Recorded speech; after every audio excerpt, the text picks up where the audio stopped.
Olá, boa tarde a todos. Olá, professora, muito boa tarde.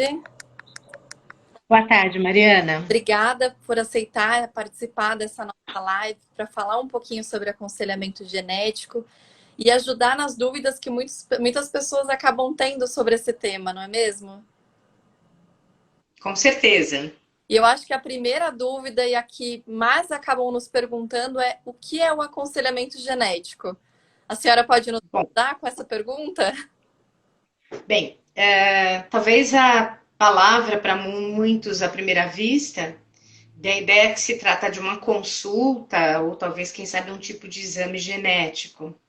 Mas é bem mais complexo do que isso, tanto que todas as definições das sociedades científicas e genéticas definem aconselhamento genético com a palavra processo, que é uma atividade que é um processo, justamente porque ele envolve uma série de etapas que inclui uma série de atividades diferentes. Então, a definição que a gente encontra normalmente mais frequente é que é um processo de orientação a respeito do diagnóstico, do impacto, do efeito, da origem e sobre os riscos de ocorrência de uma doença de natureza genética. Basicamente é essa a definição. A gente pode depois detalhar um pouquinho mais sobre isso. Sim, eu acho que um ponto bem bacana para a gente conversar é exatamente o nome, aconselhamento genético, que acaba sugerindo que a gente vai dar conselhos e não é bem assim, não é mesmo? Com certeza não é bem assim. É difícil achar uma palavra boa em português para traduzir o que no inglês é chamado de counseling, né, de genetic counseling. Há pessoas que têm traduzido como consultoria genética, mas na língua portuguesa, desde os anos 60, isso foi traduzido como aconselhamento genético e dá a falsa impressão de que a gente vai dar conselho, vai aconselhar as pessoas dizendo o que elas devem fazer e o que elas não devem. Na verdade, não é isso, porque também todos os consensos e definições que a gente lê sobre aconselhamento genético, eles indicam que o aconselhamento genético eficiente é o que a gente chama de não diretivo, ou seja, a ideia é que o profissional de saúde que está envolvido nessa atividade, ele não deve direcionar a pessoa que procura o serviço a tomar nenhuma decisão, muito pelo contrário. A ideia do processo é fornecer um conjunto grande de informações que o indivíduo ou a sua família precisam para tomar decisões de maneira independente, porém com base nas informações e explicações que foram oferecidas pelo profissional que faz aconselhamento genético. Bacana. E eu acho que também um ponto importante para a gente falar são as etapas do aconselhamento genético, né? Porque, na verdade, a gente pode realizar ele em vários momentos e são várias etapas dentro desse aconselhamento, que é um processo, né? Com certeza, como é um processo, tem várias etapas. E para um profissional de saúde oferecer uma orientação correta, a primeira etapa, e ela é fundamental para que todas as outras corram adequadamente, é fazer o diagnóstico correto e seguro da doença genética em questão. Então, a primeira pergunta que se tem, digamos assim, o tipo de consulta mais frequente que se tem, a família ou casal, que traz uma criança, um indivíduo, uma pessoa que tem um quadro clínico, que tem uma doença, e a pergunta isso tem causa genética? Não tem. Se é uma doença genética, como que isso é transmitido e quais seriam os riscos? Para poder responder isso corretamente, a primeira etapa é fazer um diagnóstico preciso. É uma doença genética? Qual é? É uma característica, uma deficiência frequente na população, por exemplo, como a gente tem a deficiência intelectual, a deficiência auditiva? É um caso de deficiência auditiva de causa genética? É um caso de deficiência intelectual de causa genética? Então, esse diagnóstico é fundamental num primeiro momento. E para fazer esse diagnóstico, tem vários elementos, né? Um deles, com certeza, é o exame físico, o exame clínico desse indivíduo. Essa é uma atribuição exclusiva de médico geneticista. Ele que examina pacientes e, com base nos achados clínicos, ele formula hipóteses de diagnóstico, ele formula hipóteses de qual síndrome ou doença genética o indivíduo pode ter. Depois, a gente tem outras etapas, que muitas delas não são executadas necessariamente por profissional médico, mas pela equipe de profissionais de saúde não médicos. Então, pode constar dessas etapas, por exemplo, o levantamento da história familiar, desenho da genealogia, o levantamento do histórico da família, do ponto de vista da ocorrência de doenças, ou o histórico do indivíduo em relação à ocorrência de doenças ou outras doenças. E com base nessa análise e com as hipóteses formuladas pelos clínicos, aí a gente vai discutir se são necessários exames ou não. E quais exames são os corretos e os necessários para aquele caso, em função daquilo que a gente avaliou, que o geneticista médico avaliou no exame clínico e que a equipe avaliou quando fez um levantamento de história familiar. E aí, esses exames são de uma variedade muito grande, mas a gente pode classificar, digamos assim, de um modo muito simplificado, naqueles que avaliações gênicas, moleculares, né, que detectam mutações em genes responsáveis por doenças, ou então avaliações cromossômicas, ou avaliações cromossômicas moleculares, né? Então a escolha do exame vai depender realmente do tipo de caso. Finalmente, com base no levantamento da história familiar, nos achados clínicos e no resultado dos exames que foram feitos, com base em tudo isso, a gente fecha o diagnóstico de qual doença ela é, tem causa genética, e se tem causa genética, tem risco ou não, e qual seria então o risco disso acontecer de novo na mesma família. Aí a gente passa então por uma etapa que é bem importante, que é a etapa da gente fazer as estimativas de risco com base nos achados.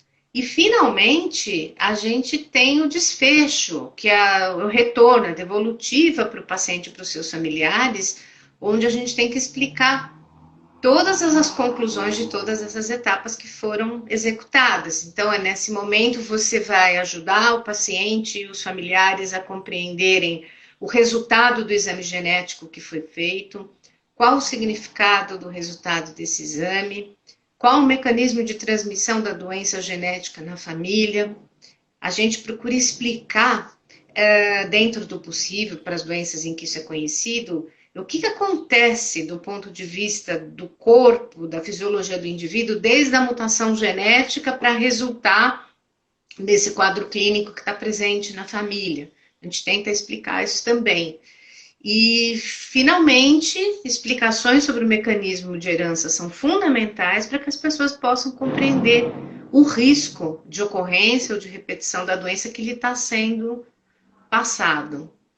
E o desfecho também, essas sessões de aconselhamento genético, né, é muito importante que venha se discutir opções e alternativas com essas famílias, que sejam mostradas, que sejam oferecidas as possibilidades, para que a família tome as decisões que lhe forem convenientes. Vamos ter um planejamento familiar, vamos pensar se é possível, é factível algum tipo de diagnóstico pré-natal para essa doença, é factível o diagnóstico pré-implantatório, se a família assim desejar, em casos dessa doença.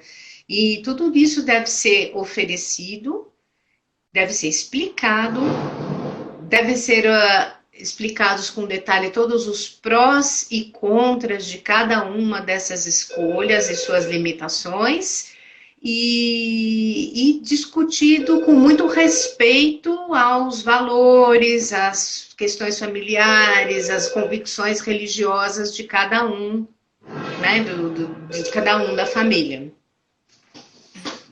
Eu acho que o também é a gente poder passar de uma forma mais simples aquilo que o resultado genético acaba oferecendo, né? Tentar simplificar aquela linguagem que é muito técnica, que pode ser muito complexa, e todo paciente que está ali na nossa frente fazendo aconselhamento genético está preparado para todos aqueles termos, né? Então, tentar passar de uma forma mais simples. Sem dúvida, os resultados de exames genéticos, os laudos, precisam conter uma série de informações detalhadas que são muito importantes para os especialistas e para os profissionais de saúde que vão acompanhar essa pessoa compreendam essas informações, mas muitas vezes eles pecam realmente porque a gente precisa colocar neles muitas informações, essas informações são sofisticadas, elas são complicadas, né? O profissional que redige um laudo é obrigado a colocar lá um monte de detalhes e que não são facilmente compreendidos. Então, esse papel de tornar a complicada linguagem da genética como uma coisa mais acessível para a população é muito importante. Então, tem horas que quando a gente está numa sessão de aconselhamento genético, pelo menos para mim, que exerço as duas funções, é o professor de genética, o professor de biologia que está ali, né? Explicando conceitos básicos para as pessoas, o conceito de gene, de cromossomo, numa linguagem simples para as pessoas poderem compreender. Na verdade, essa é uma grande limitação, na minha opinião pessoal, ao que tem acontecido em relação ao oferecimento de uma série de exames de natureza genética diretos ao consumidor. Até os que não estão relacionados com saúde, como, por exemplo, ancestralidade, parentesco, etc., eles são... Já calhou de vir parar na minha mão alguns desses relatórios, desses laudos. Definitivamente eles não são triviais nem para graduados aí nas ciências da saúde. São complicados, tem conceitos de compartilhamento de alelos, similaridades de sequências, conceitos de compartilhamento de trechos cromossômicos, são coisas difíceis. Então, realmente, essa coisa de fazer exames genéticos, cujo resultado vai direto ao consumidor, ainda que não sejam relacionados diretamente com a saúde, é complicado. Eu acho que a explicação do profissional e a ajuda desse profissional para entender o significado desses laudos é muito importante. Com certeza. Até porque, às vezes, até a gente precisa estudar um pouco aquele laudo antes de poder conversar com o paciente e explicar aquilo que foi encontrado naquele resultado, né? Com certeza. A Mariana falou uma palavra muito importante. Em genética, se estuda sempre. Se estuda o tempo todo. A gente tem milhares de doenças genéticas diferentes, acima de 4.000 conhecidas, e não tem um geneticista, um profissional da genética que vai dizer que sabe tudo de cor sobre cada uma delas, ou sobre a evolução, ou sobre a biologia, ou sobre o mecanismo de herança ou risco de cada uma delas. Então, esse profissional de aconselhamento genético, esse profissional de saúde, que teve um treinamento adequado, ele tem que ser uma pessoa capaz de estudar sempre, capaz de pesquisar autonomamente o tempo todo a literatura mais novinha, mais fresquinha sobre a doença que está em questão, saber consultar um banco de dados e encontrar informações populacionais relevantes que deveriam ser passadas para os pacientes ou que são importantes para que se interprete um laudo. Então, essa capacidade de estudar sempre é fundamental no bom profissional de saúde que atua na genética. Com certeza, até porque todo dia a gente encontra um gene novo associado a uma nova doença, então realmente tem que estar sempre atento às novidades. Exatamente, tem que fazer parte da formação dessa pessoa uma capacidade de ter uma busca autônoma, né, de conhecimento novo, de saber pesquisar a bibliografia para poder se aprofundar e sempre oferecer o melhor e o mais atual para o paciente, né? Com certeza. A Brenda perguntou aqui se é possível um biólogo fazer um curso específico para prestar o serviço de aconselhamento genético sem fazer um mestrado em aconselhamento genético. Eu sugiro que ela olhe nos portais do Conselho Federal de Biologia, do Conselho Regional de Biologia, e lá especifica-se quais são as condições mínimas para um biólogo poder atuar em aconselhamento genético. E nessas rotas não está definido somente o mestrado específico em aconselhamento genético, mas pessoas que tiveram um mestrado acadêmico em genética humana, doutorado acadêmico em genética humana e que tiveram experiência na área, treinamento na área, podem atuar nessa área. Então, eu sugiro que ela consulte essa resolução, ela é de agosto de 2019, se não me engano, em que isso tudo está explicadinho lá. O caminho único não é um mestrado específico em aconselhamento genético, mas tem muita gente como eu, né, que se dedica a essa área e que teve outras rotas profissionais, muitas vezes por formação, por pós-graduação acadêmica e não necessariamente o mestrado profissional. Que eu acho que até hoje é o mais comum, né? É o mais comum, né? Dado que mestrado específico de aconselhamento genético é novo, é recente, são pouquíssimos cursos e o curso mais antigo formou pouca gente, né? Tem poucos anos e formou poucos. Então, a maior parte dos profissionais que estão na área, a formação foi por meio do mestrado acadêmico e experiência. Mas essa resolução aí, ela explicita direitinho o que o biólogo tem que fazer, quais são os caminhos para o biólogo poder atuar nessa área. Bem bacana. E o Genetic Gran comentou, exato, nem esses testes recreativos são tão simples assim, né? Então, acho que isso também é bacana para reforçar. A gente tem vários médicos aqui na nossa live hoje, então eles também estão concordando aqui com a gente em relação a essa parte aí desses testes que são direto ao consumidor, né? Exato, e muitos dos recreativos, na verdade, eu não sei bem o que a gente chama de recreativo, mas tem algumas coisas que tem uma base genética que não é muito simples, né? Não é muito direta. Ah, tem o genótipo, tem a característica. Então, também compreender a limitação de cada tipo de genótipo que é determinado é importante. Realmente, nem o recreativo é trivial, é isso que eu estou falando, que é a importância do profissional bem formado em genética para poder fazer essa consultoria, né? Essa assessoria, né? Com certeza. Deixa eu só pegar aqui uma pergunta como exemplo para puxar um próximo tema. O Flávio questionou que ele comentou que ele ama o aconselhamento genético, mas que fora da USP é difícil encontrar não biólogos atuando no aconselhamento genético. E aí o que eu queria comentar, a pergunta que eu iria fazer é: aonde que a gente consegue encontrar esses profissionais, né? Fora da USP? Sim. Bom, Mariana, tem você. Sim, acho que os profissionais que foram formados no mestrado profissional de aconselhamento genético, muitos estão atuando dentro de laboratórios, nem sempre atuando com aconselhamento genético, mas usando todo o conhecimento que foi adquirido de outras formas, né? Então, tentando simplificar a linguagem de um exame genético, ou até mesmo realizando a parte da bancada desses exames genéticos. Então, acaba sendo um pouco mais.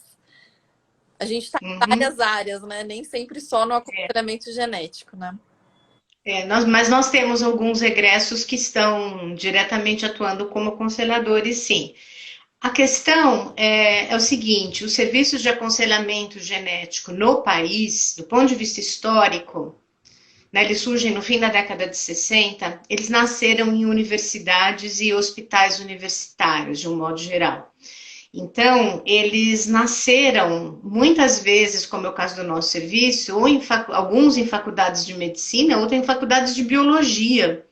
E tem uma relação muito grande, né, com os cursos de ciências biológicas. Então, historicamente, nas universidades, não só na USP, mas é uma história que você vai ver por exemplo, na Unesp, você vai ver na Unicamp, você vê nascer serviços de genética com participação de com a participação de não médicos nessas equipes. Então é verdadeiro, sim, que a participação de não médicos é maior em serviços que têm uma origem universitária. Mas no setor privado isso está começando a mudar, tá? É visto o destino de alguns dos nossos egressos que foram para os laboratórios privados. Eu conheço alguns não médicos, biólogos, biomédicos atuando nessa área no setor privado e não necessariamente vinculados aos serviços universitários. Acho que a tendência é com o tempo o panorama ir mudando. Sim, com certeza. E a gente está aqui com a doutora Michele e ela perguntou se existe alguma estratégia de comunicação de más notícias para os pacientes. Pergunta. Com certeza. Com certeza. Comunicar uma notícia não é nada fácil e a gente espera que o profissional tenha experiência profissional prévia, justamente que ele tenha estagiado com os profissionais mais experientes, aonde ele vai observar essa questão do tipo, como que um profissional adulto, mais maduro na profissão, transmite más notícias e que tipo de suporte a gente tem que dar para a pessoa nessa hora, né? Que tipo de empatia, de suporte psicológico e tal. Dentro de um serviço ideal, e aí eu já adianto, nem todos são ideais, a maioria não é, mas dentro do serviço ideal, a figura do profissional da psicologia é muito importante também, como um profissional que está ou diretamente ligado a essa transmissão de má notícias, ou dando suporte à equipe, ou dando suporte, às vezes, aos pacientes que tiveram as más notícias, né? Nos serviços ideais, isso deveria acontecer. Então, por isso que a gente preconiza que a pessoa que vá atuar em aconselhamento genético, ela tenha uma experiência prévia supervisionada por uma pessoa mais experiente, justamente para poder lidar com essas questões com mais maturidade. Com certeza. E eu acho que a gente, por isso que a gente sempre reforça que o aconselhamento ele é um processo. Porque às vezes quando a gente acaba de dar a notícia, a gente não consegue passar mais informações porque a pessoa ainda está naquele momento de luto, passando por aquela notícia. Então é muito delicado. Por isso que o ideal seria que realmente o paciente passasse por várias consultas para que Várias sessões. É. toda a O que você comentou é perfeito. Quando a gente ouve uma má notícia, uma notícia que causa um estresse, uma ansiedade, e naquele momento que a pessoa acabou de receber, é muito comum que a pessoa não consiga absorver a informação que vem logo depois. Por isso que o processo de aconselhamento genético, ele é tão mais eficiente quanto o maior número de vezes que você tiver chance de reforçar e relembrar para o paciente, para o consulente, aquele conhecimento, aquela informação que foi transmitida. Então, num processo ideal, não tem importância repetir a informação. Realmente, o nível de compreensão, captação das famílias varia em função dessa questão do estresse, da ansiedade, de ter acabado de receber um diagnóstico que causou um impacto, que causou uma ansiedade. Por isso que é muito bom quando a gente consegue ter um contato um pouco mais longo e com alguma frequência com as famílias, justamente para ter certeza de que a informação foi compreendida, foi fixada realmente e absorvida. Com certeza. E aí, um outro ponto que eu acho importante, eu não sei ainda se teve uma pergunta sobre isso, é para quem que é indicado a realização do aconselhamento genético? Bem, talvez tenha muita gente aí que está pensando que assim, olha, todo mundo, tem uma união aqui, tem um companheiro, uma companheira, a gente planeja ter filhos, e então todo mundo vai lá no aconselhamento genético para tentar prevenir que vai nascer um filho com doença genética. Bom, na verdade não é bem assim, tá? A grande maioria dos casais saudáveis, com boa saúde, com bom controle de doenças e vacinas e infecções, etc., e jovens, eles não têm necessidade de submeter a aconselhamento genético caso eles desejem se reproduzir. Os serviços de aconselhamento genético, eles são indicados para famílias, para pessoas, para as quais a gente tem alguma evidência de que existe um risco genético adicional, ou seja, além daquele que todo mundo da população tem, que é inevitável. Então, vou dar um exemplo. Casal de primos, quando o marido e a mulher são aparentados, existe um risco aumentado de ter filhos com certas doenças, especificamente o grupo das doenças recessivas. Este casal deve sim comparecer a um serviço de genética, onde ele vai ser alertado sobre essa probabilidade aumentada, sobre a magnitude dessa probabilidade e, eventualmente, ser orientado, se for o caso, de fazer algum tipo de exame. Outra ocorrência, na verdade, eu acho que é a mais frequente, que leva as famílias para o aconselhamento genético, geralmente é o nascimento de uma primeira criança do casal, que já tem algum tipo de defeito físico, malformação ou deficiência diversa, que pode ser deficiência intelectual, pode ser deficiência auditiva, deficiência visual, o autismo. Então, geralmente, o nascimento de uma primeira criança com uma dessas condições é que leva o casal a procurar um serviço para saber se outros filhos que o casal venha a ter teriam um risco aumentado de ter essas mesmas doenças.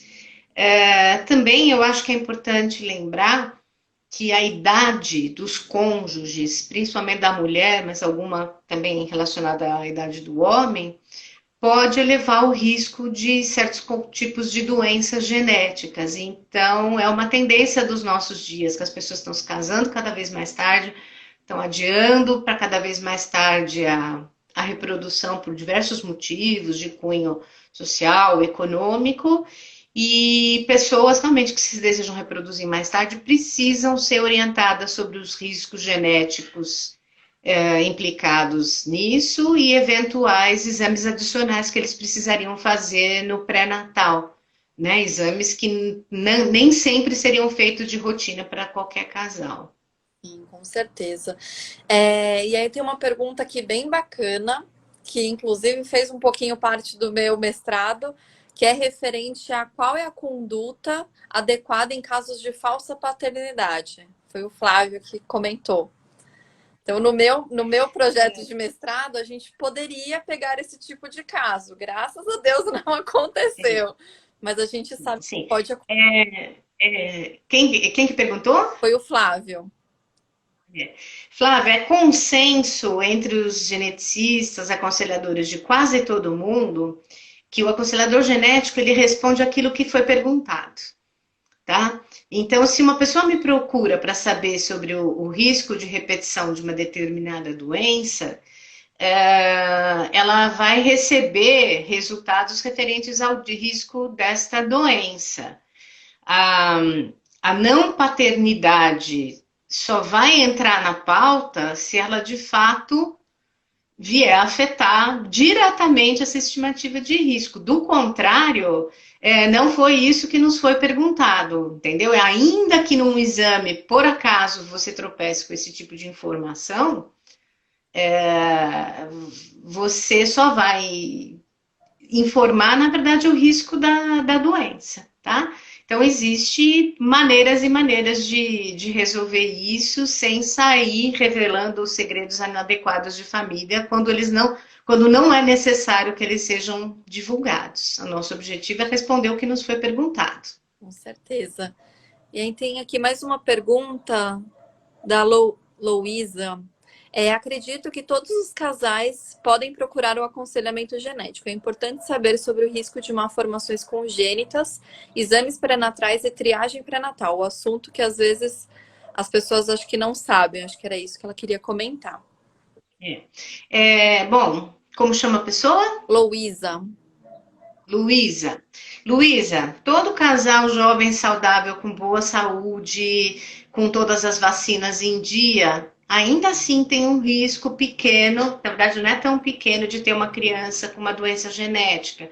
Se estima que nessa população de pessoas sem antecedentes, digamos assim, vai na população geral, existe uma chance da ordem de 3%, 4%, que nasça um bebê com algum tipo de defeito congênito ou uma doença que possa ter caráter genético. Então, risco zero em genética não existe, todo mundo tem. Agora, essa orientação que você está falando sobre a existência de exames pré-natais, quando eu devo fazer um ultrassom, que tipo de triagem eu devo fazer, na verdade, essa orientação não necessariamente precisa ser dada num serviço de aconselhamento genético. A nossa expectativa é que o obstetra, o ginecologista, bem preparado, ele tem que estar apto para dar essas informações básicas para a sua paciente e identificar uma gestação, um casal, etc., tal, por conta dos antecedentes ou de alguma suspeita, que é um casal de risco maior que deve ir, sim, para um serviço de aconselhamento genético, tá? Então, dentro de um serviço de saúde ideal, essas primeiras informações que você está falando, triagem neonatal, exames pré-natais, etc., é um tipo de informação que pode ser dada pelo seu ginecologista e obstetra e que também passa a ser um profissional importante identificar quais são os casais que desviam da rotina e que precisam, de fato, ser encaminhados para um serviço com respaldo de exames genéticos mais específicos, diagnósticos genéticos mais específicos. Sim, bacana. Ela comentou aqui depois que ela é médica geneticista e que às vezes ela recebe casais sem essas informações e que muitas vezes sem inclusive o ácido fólico. Então, casais que realmente não tiveram esse preparo pelo médico ginecologista, pelo obstetra, acabam procurando até um geneticista para ter essas informações, né? Que são mais básicas, né? Que não necessariamente precisariam, né? Aí a gente está lidando com uma questão de que os serviços de saúde, infelizmente, no nosso país não são iguais e não são de igual qualidade para todo mundo, né? Então, realmente é bem possível que muita gente fique sem essas informações mais básicas aí de prevenção, né? Agora, o sonho, como é que eu posso dizer? Vai que eu sou um pouco sonhadora, né? É um dia que os serviços de genética do serviço público não sejam mais um luxo, mas que eles seriam mais difundidos, eles estariam presentes em serviços de não tão alta complexidade, mas na média complexidade, ou quem sabe até mesmo na unidade básica de saúde, que tivesse um bom profissional formado em genética, com boa formação em genética, que pudesse dar essa assessoria e que não faltasse essa informação para ninguém, né? Seria o mundo ideal, né? Mas no nosso país, infelizmente, serviços de genética no setor público É são raros, né? bacana. A Rose perguntou aqui, comentou que ela tem um filho saudável e recentemente perdeu um bebê com sintomas, com síndrome de Patal. Tenho que passar por aconselhamento genético? Convém, tá? É, Para rever esses exames, para olhar esse cariótipo, levar em conta a idade dela e aí, eventualmente, se discutir qual seria o risco de repetir, quais seriam os exames adicionais. Conveniente. com certeza. É, Se ela deseja ter sim, outros filhos, é conveniente. outro ponto bacana. Então, se a expectativa é ter mais filhos, pode ser o ideal passar por um aconselhamento genético, fazer alguns exames genéticos para poder fazer essa triagem e ver se foi. Difícil falar, né? Mas o importante é que o profissional olhe o exame prévio dessa criança, confira realmente, olha, foi isso mesmo, que tipo de rearranjo cromossômico que foi, para dar a orientação subsequente. Sim, com Tá? certeza. E acho que a minha opinião, né, minha pergunta é referente a quais são as atividades que os profissionais de aconselhamento genético realizam.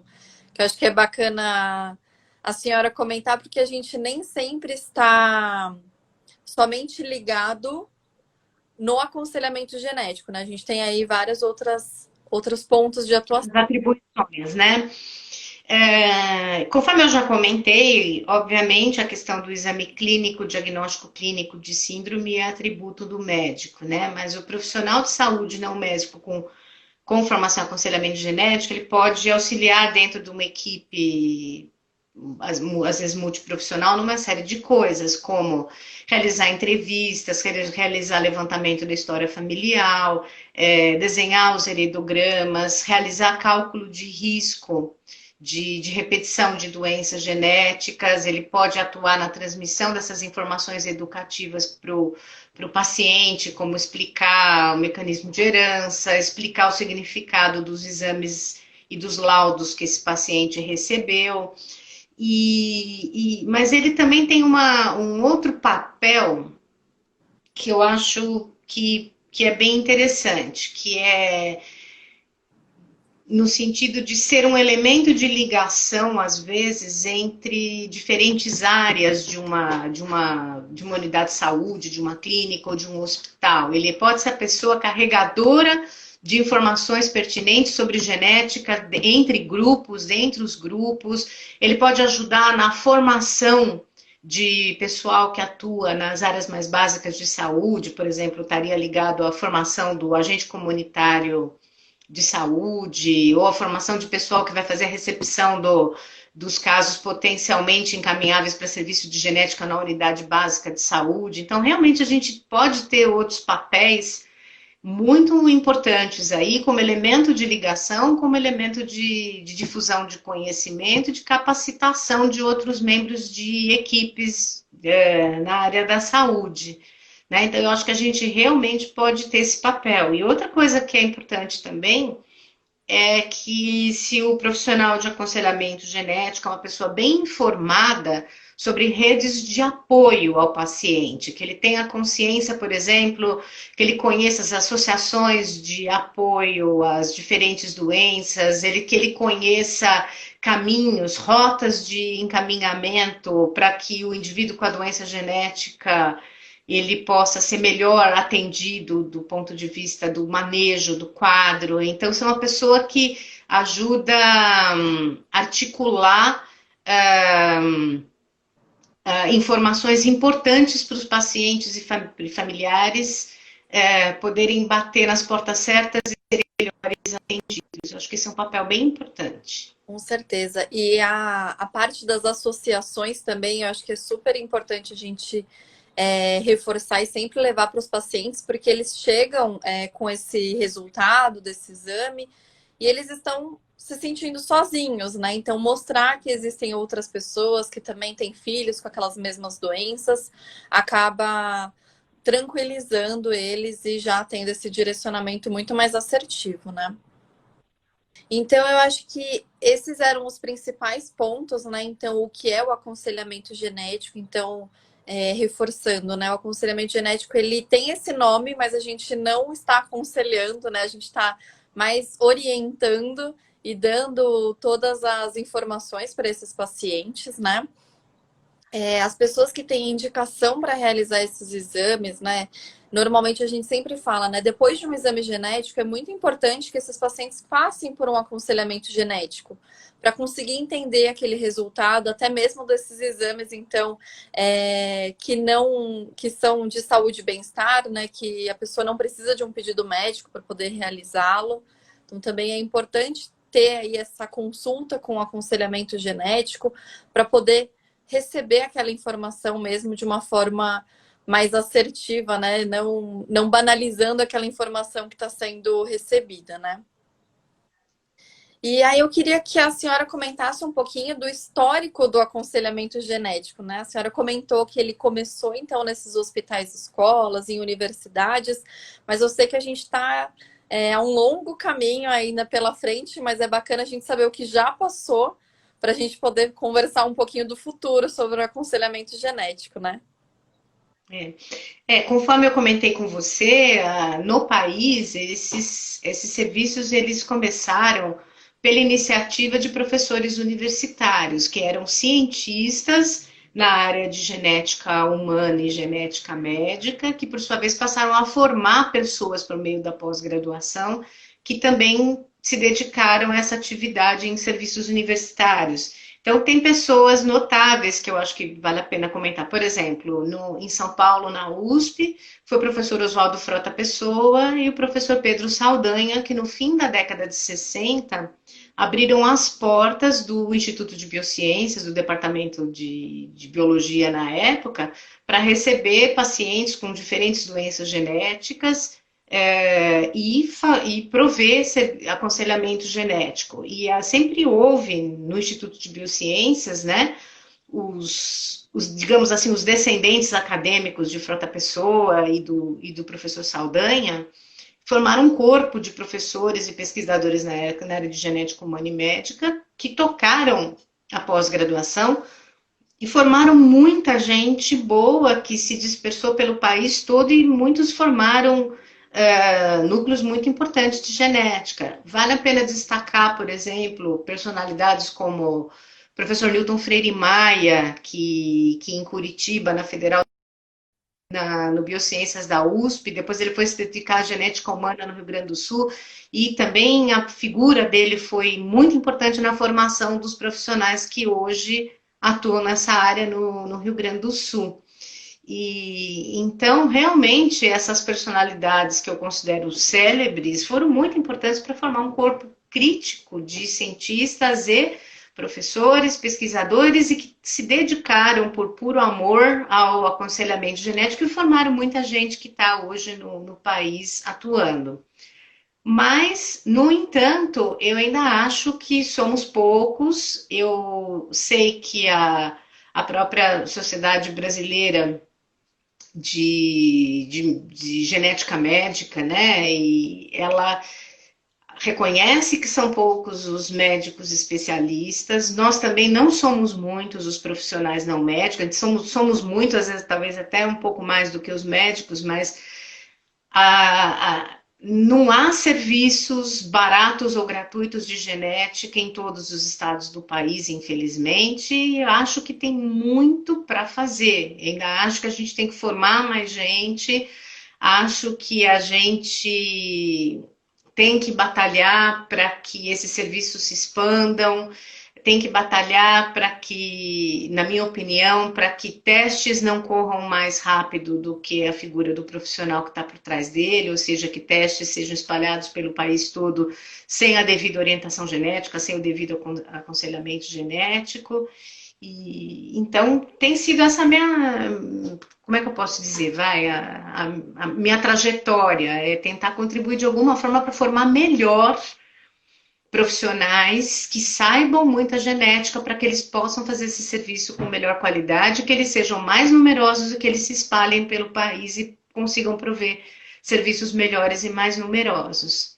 Né? É essa que tem sido a nossa trajetória. A ideia de fazer o mestrado profissional na USP surgiu justamente porque a gente percebeu que estava fazendo esse papel indiretamente por meio do mestrado e doutorado acadêmico, mas que a gente podia ir direto ao ponto, né? E propor um curso que fosse mais profissionalmente centrado no treinamento de pessoas para atuar no mercado profissional, e não necessariamente na formação de acadêmicos e cientistas, né? Daí a mudança do foco do curso e o foco principal do curso ser profissional e não acadêmico, né?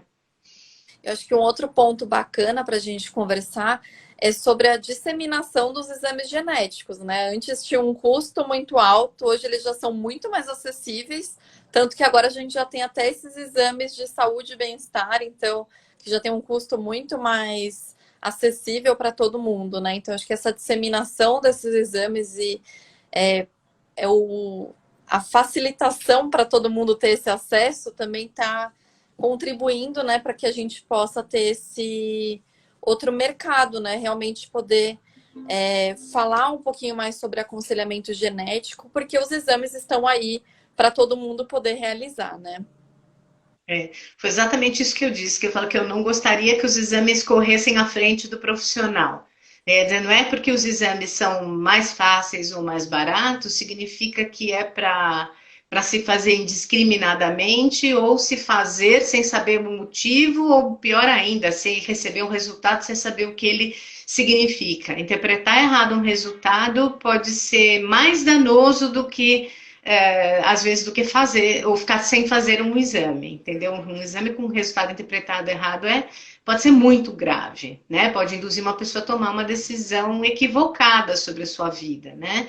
Então, é o que eu falo, minha expectativa é que os exames não corram à frente dos bons profissionais, que a gente consiga formar um corpo bom de profissionais de saúde que saibam muito genética, a gente consiga espalhá-los pelo país para que as pessoas tenham acesso à informação que elas precisam. Não basta ter exames sofisticados. Eu acho que é importante a figura do profissional de saúde bem formado por trás deles, Sim. né? Eu acho que a gente está aqui com vários médicos, né? E aí eles comentaram até, inclusive o Flávio comentou, a Sociedade Brasileira de Genética irá realizar uma prova de título em aconselhamento genético? Estou Sim. esperando a prova, inclusive. Sim, eu acho que a pandemia pegou todo mundo de surpresa, né?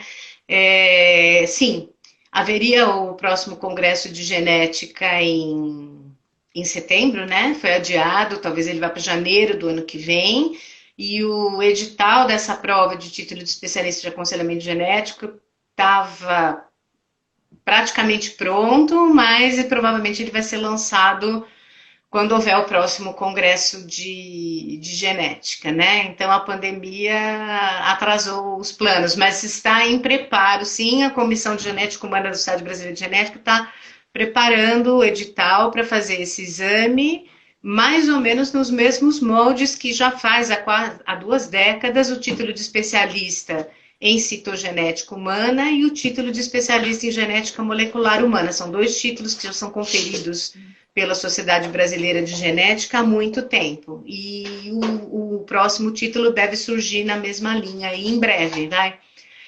Eu acho que ia ser 2020, mas eu já acho que já ficou para 2021, tá? Uma pena, mas vai sair, tá? Então não se preocupe.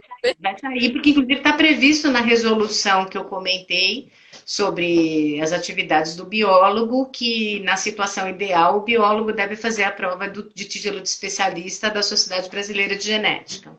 Sim. Aí um outro ponto bacana, né? Como a gente está com alguns médicos aqui junto com a gente, eles estão até gostando bastante da nossa discussão em relação, né, a ter passar essa informação, né, de uma forma mais tranquila para os pacientes, é falar, né, e reforçar que o nosso ideal e aquilo que a gente busca é o aconselhamento multidisciplinar, né? Que tem lugar para todo mundo dentro desse serviço, né? Eu não tenho dúvida disso, tá? Eu acho que o serviço de genética ideal ele deve ter diferentes componentes com diferentes formações. Eu acabei de falar aqui de como seria o ideal que todo serviço pudesse ter o psicólogo lhe assessorando ou na interação direta com o paciente. Eu acho que tem muito trabalho para esse Brasil afora e acho que tem lugar para todo mundo. E eu vim de uma experiência muito feliz da convivência de pessoas com diferentes formações, da convivência respeitosa de biomédicos, bioquímicos, biólogos, médicos, geneticistas, em que a gente sempre conviveu, como é que eu posso dizer, com tranquilidade e cada um aproveitando do outro o melhor do outro, numa equipe onde todo mundo contribui. Então, eu acho que tem muito serviço desse Brasil afora.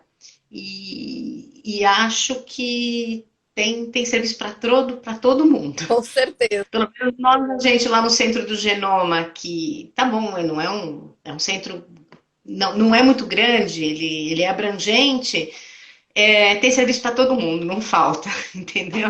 E a gente se complementa bem, e é importante ter respeito. É importante saber a hora de parar e perguntar para o outro que conhece melhor aquele problema que você e pedir para te ajudar a conduzir melhor um caso ou orientar melhor uma família, né? Então eu venho de uma convivência muito feliz e respeitosa de gente com diferentes formações atuando no mesmo lugar e acho que os pacientes saíram ganhando com essa convivência, Com certeza. né? Acho que Deixa eu só. mas eu defendo a formação. Sim. Eu defendo, Mariana me conhece já há um tempinho, eu defendo o rigor na formação, de que a pessoa para atuar nessa área ela tem que estudar muito, sim, precisa ter uma formação adequada. Tá? Independente da trajetória, da graduação do indivíduo, eu defendo que a formação tem que ser muito boa e que se conquista geralmente por meio da pós-graduação. Que dificilmente alguma graduação da área da saúde, ou mesmo a medicina, tem no seu recém-formado um profissional que já está apto para atuar em genética, de modo algum. Eu acho que qualquer que seja a profissão da saúde, que seja a primeira, né, a primordial aí da formação do indivíduo, que o indivíduo não está apto para atuar se ele não se aperfeiçoar muito e o caminho normalmente é o da pós-graduação.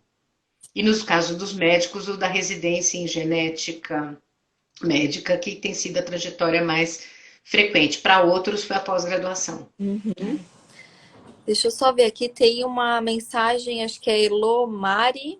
Ela está falando: aconselhamento conseguiria ajudar a prevenir potenciais problemas na gestação dessa mãe tardia, além dos fatores genéticos do feto? Essa mãe tardia, então, essa mãe mais, digamos assim, com a idade um pouquinho mais adiantada, né? Ela tem uns riscos aumentados e esses riscos geralmente têm a ver com doenças de causa cromossômica, né? O risco maior, mais significativo, diz respeito à ocorrência da síndrome de Down. Então, realmente, essas pessoas devem procurar ou um serviço de genética, de aconselhamento genético, ou então um profissional da ginecologia, da obstetrícia, que esteja, como é que eu posso dizer, ligado, capaz de encaminhar para um serviço de medicina fetal, tal, que possa orientar e executar exames adicionais que seriam necessários nesse caso, tá? É, Então, é importante, sim, que quem vai se reproduzir depois de uma certa idade, as mulheres, principalmente depois dos 35, 38 anos, é importante que elas estejam bem assessoradas, ou por geneticista, ou por obstetra e ginecologista, com condições de encaminhar para serviços que assessorem nessas questões dos exames genéticos que poderiam estar recomendados nesse caso. com certeza. A gente tem que aproveitar que hoje a gente tem muita tecnologia ao nosso favor, né? Então a gente consegue fazer exame pré-natal, pré-implantacional. Então, para muitos casos, a gente consegue já visualizar isso antes de acontecer. Já tem uma ideia avançada, a gente Consegue prevenir, sim, por meio de exames, com né? certeza. E de metodologias assistidas, né? Com certeza. Bom, a nossa live já está acabando. O pessoal está falando, né, que o trabalho em equipe é fundamental. O pessoal concordando. Então, realmente, né, acho que é uma premissa que a gente já vem acompanhando de um bom tempo. E os médicos, todos os profissionais, eles já estão sendo formados já com essa ideia de que o trabalho em equipe é fundamental, porque é impossível a gente saber toda a informação, né? Tudo sozinho, né? Com certeza. Então, eu queria agradecer muito a senhora, professora, por estar aqui com a gente hoje, ter disponibilizado esse tempo para a gente conversar um pouquinho sobre aconselhamento genético, que é um tema ainda muito novo, mesmo que ele já está aí no mercado há um tempo, mas as pessoas ainda não conhecem tanto, então poder disseminar essa informação que é sempre muito importante. Então, muito obrigada por estar aqui com a gente. Mariana, é um prazer revê-la. Como professora, fico feliz de ver nossos ex-alunos atuando na área. Espero continuar poder contribuir o melhor possível para a formação dos profissionais de saúde que se interessam pela área. E agradeço muito a oportunidade de dar esses recados aí. Para mim foi bem uma satisfação mesmo te reencontrar e vê-la atuando na área. Eu acho que para nós é um retorno muito grande de que vale a pena o investimento que a gente tem feito em educação e formação, por meio de disciplinas, estágios e treinamento de vocês. A gente espera estar fazendo um bem para vocês no sentido de fazê-los profissionais com mais preparo para encarar aí os desafios, né? Com certeza. Muito obrigada, professora. Eu que agradeço a oportunidade, Muito tá bom? pela presença. A live vai ficar salva aqui no IGTV da Gene One. Então, para quem não conseguiu pegar a live desde o início, vai poder rever a nossa interação aqui, nosso bate-papo, tá bom? Muito obrigada. Tá bom. Eu que agradeço. Tchau, Mariana. Boa noite para todo mundo. Obrigada aí pelo tempo dedicado. Boa noite. Boa noite.